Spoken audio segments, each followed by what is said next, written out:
Good morning. आज हम लोग स्टार्ट करेंगे भारत का पठार। क्या स्टार्ट करेंगे? भारत का पठार। ठीक है, भारत का पठार।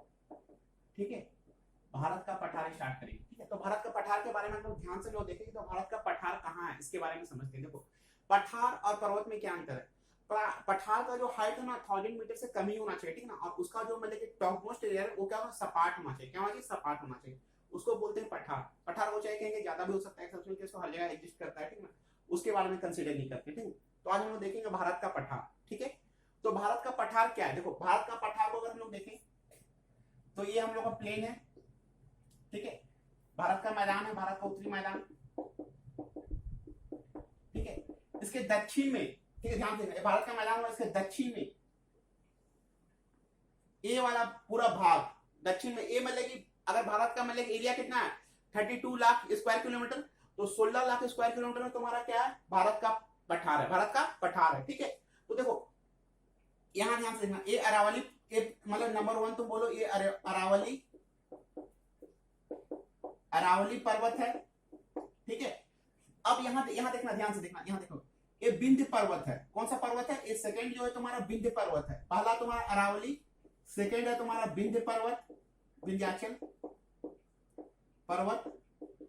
ठीक है, और यहां मतलब कि विंध्याचल पर्वत के बाद यहाँ एक गर्त है तुम्हारा, गर्त, भ्रंश। भ्रंश मतलब कि जैसे मान लो कि यहाँ पर्वत ऊपर उठ गया, जमीन धस गया, ठीक है, उसको बोलते हैं भ्रंश। तो यहाँ तुम्हारा ये यहाँ जो नदी बहती है थर्ड जो है, ये थर्ड, इसको इस रिवर को तुम बोलोगे, दिस इज कॉल्ड नर्मदा। ये नर्मदा घाटी, नर्मदा नदी बहती है। ठीक है, उसके बाद यहाँ जो तुम्हारा ए वाला जो है, इसको हम लोग बोलेंगे सतपुड़ा रेंज। क्या बोलेंगे? सतपुड़ा रेंज। ये जो फोर्थ है तुम्हारा, ये है सतपुड़ा रेंज, सतपुड़ा पर्वत। ठीक है, सतपुड़ा पर्वत है। और यहाँ पे जो बहती है, यहाँ क्या बहती है? तापी नदी। ये फिफ्थ को मान सकते हो तुम, तापी नदी,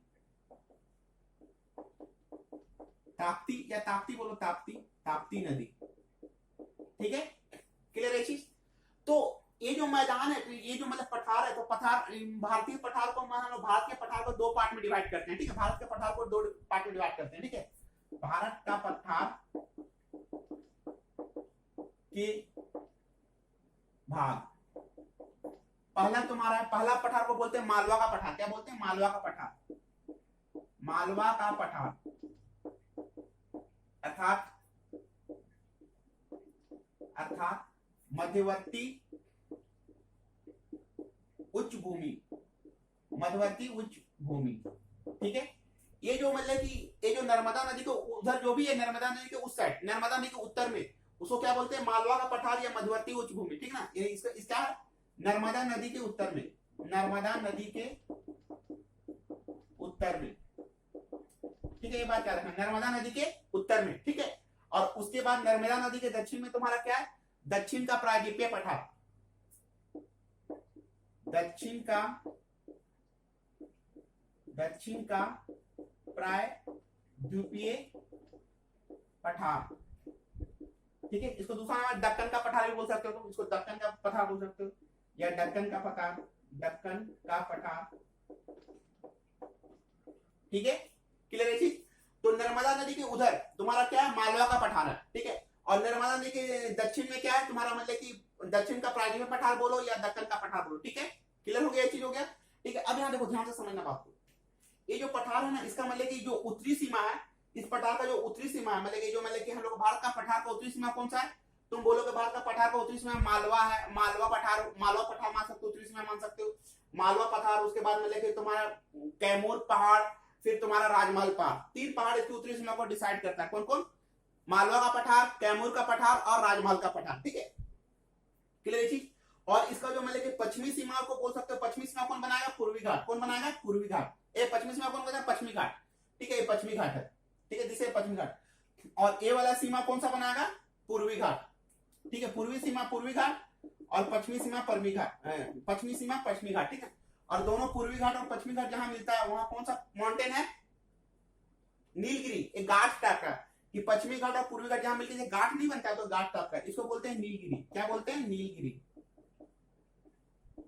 क्लियर है चीज, समझ में आया स्ट्रक्चर। अब देखो, इस पठार का मतलब कि ढाल कैसा, स्लोप किधर, देखो ये जो पठार है इसका ढाल ऐसे है, किधर है, पूरब की ओर है, तभी ना यहाँ की सारी नदियां पूरब की ओर बहती है, ठीक है, पूरब की ओर बहती है सारी नदियां, ठीक है, किधर बहती है, पूरब की ओर। और ये जो नदी है मतलब कि दोनों नर्मदा और ताप्ती क्या अपवाद है, कि ये मतलब कि पश्चिम की ओर बहती है और जाके अरब सागर में गिरती है। कंसेप्ट क्लियर, ठीक है, चीज हो गया। और ये मालवा का पठार है ना, मालवा का पठार, मालवा पठार का मतलब कि जो ढाल है वो उत्तर पूरब की तरफ है, किधर है, मालवा के ढाल का पठार उत्तर पूरब की तरफ, ठीक है, क्लियर है चीज। अब देखो ध्यान से देखना, मालवा के पठार के पूरब में कौन सा है, याद रखना, मालवा के पठार के पूरब में कौन सा है, बुंदेलखंड का पठार। अब बुंदेलखंड के पूरब में कौन सा है, बघेलखंड का पठार, ठीक है, और बघेलखंड के मतलब कि पूरब में क्या है, छोटा नागपुर का पठार, ठीक है, याद रखोगे चीज। तो फिर सुन लो, मालवा पठार के पूरब वाला पार्ट को हम लोग बोलते हैं बुंदेलखंड का पठार, उसके पूरब में क्या बोलते हैं, बघेलखंड का पठार, और उसके पूरब में छोटा नागपुर का पठार, ठीक है। तो ये सब चीज के बारे में लोग डिटेल से भी पढ़ने जा रहे हैं, सबके बारे में पढ़ेंगे, ठीक है, क्लियर है चीज, यहां तक समझ में आया बात को। तो हम लोग आज देखेंगे छोटा नागपुर का पठार, मेघालय का पठार, दंडकारण्य का पठार, ठीक है, महाराष्ट्र का पठार, ये सब कुछ हम लोग, कर्नाटक का पठार, सब कुछ हम लोग डिटेल से अभी देखना स्टार्ट करेंगे, ठीक है। तो अभी मतलब इंट्रोडक्शन क्लियर हो गया, पठार समझ गए बात को। तो ये पठार मतलब कैसे है, नर्मदा नदी के जो उत्तर में पठार है उसको क्या बोलते हैं, मालवा का पठार या मध्यवर्ती उच्च भूमि, ठीक है। और नर्मदा नदी की जो दक्षिण में है, नर्मदा नदी की जो दक्षिण में उसको क्या बोलते हैं, दक्षिण का प्रायद्वीपीय पठार या दक्कन पठार, ठीक है। इसकी उत्तरी सीमा कौन है, मालवा का पठार है, बुंदेलखंड का पठार है, कैमूर पहाड़ है और राजमहल की पहाड़ियां, ठीक है, इतना याद रखना, ठीक है। अब देखो नर्मदा नदी किसके बीच में बहती है, नर्मदा नदी तुम्हारा मतलब कि सतपुड़ा पहाड़ है, ठीक है, सतपुड़ा पर्वत और विंध्य पर्वत और सतपुड़ा पर्वत के बीच में बहती है, भ्रंश घाटी में। भ्रंश घाटी क्या होता है समझाया जाएगा डिटेल से। भ्रंश घाटी मतलब दो माउंटेन है, ठीक है, दो कोई मतलब प्लेस है, मान लो सपोज दो स्थल है और बीच वाला स्थल नीचे धसक गया, बीच वाला स्थल नीचे दब गया, ठीक है, तो वो भ्रंश टाइप का बन जाएगा, ठीक है। तो नीचे नदी बह रही भ्रंश घाटी में और इधर जो मतलब कि जो माउंटेन बच गए, मतलब ऊंचा हुआ पार्ट बच गया, ठीक ना, उसको हम लोग क्या बोलेंगे, ब्लॉक पर्वत, क्या बोलेंगे, ब्लॉक पर्वत, ठीक है, याद रखना। क्लियर हो गया चीज, समझ में आ गया बात को, ठीक है। ये माउंटेन कौन सा है, अरावली माउंटेन। तो अरावली माउंटेन के बारे में पढ़ेंगे, सतपुड़ा माउंटेन के बारे में पढ़ेंगे, विंध्य माउंटेन के बारे में, सबके बारे में पढ़ेंगे, ठीक है, अभी डिटेल से, ठीक है। चलो अभी इसको इतना नोट करो, फिर अभी आगे बढ़ते हैं।